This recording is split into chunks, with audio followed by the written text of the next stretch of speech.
In the winter of 1848, the town of Sacramento was nothing more than a cluster of tents and wooden shacks, a muddy crossroads along the river. But when word spread that gold had been discovered at Sutter's Mill, the quiet banks of the Sacramento River turned into the beating heart of the greatest migration the American West had ever seen. Among the thousands who rushed into the valley was a young man named Thomas Hale, a carpenter from Missouri. He had left behind his family with a single promise: he would return rich. Like so many others, he arrived in Sacramento with a pick, a pan, and a dream that glittered brighter than the dust he hoped to find. The first weeks were filled with excitement. Thomas joined a group of miners who camped along the American River. By day, they dug through the coal mud, and by night they huddled round the fire, telling stories of fortunes just round the bend. Sometimes a man would shout in triumph, holding up a nugget, and for a moment hope spread like wildfire. But more often, the pans came up empty.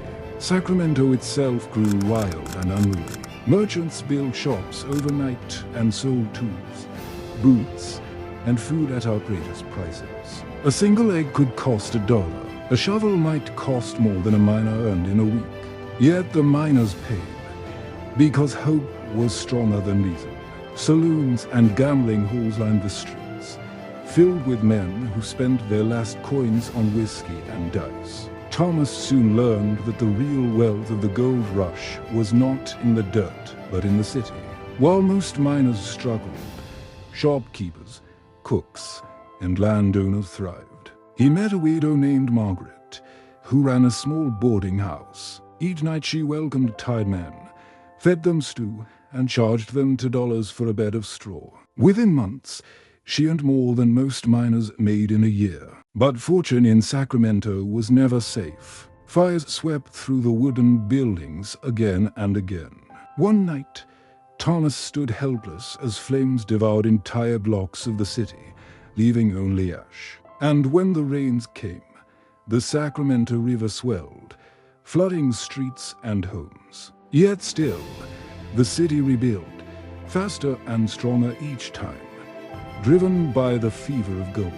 For Thomas, the months turned into years. His hands grew calloused, his clothes torn, but his pockets remained light. He saw men find nuggets the size of fists, only to be robbed on their way back to town.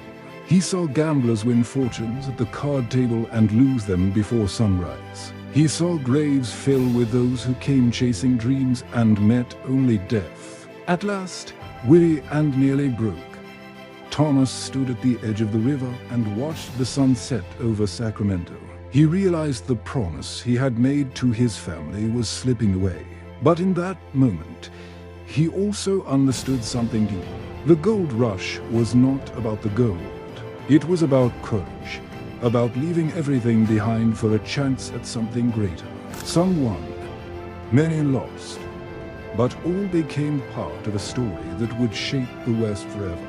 And so, with nothing more than a small pouch of dust and a heart full of lessons, Thomas packed his tools, said goodbye to Sacramento, and began the long journey home.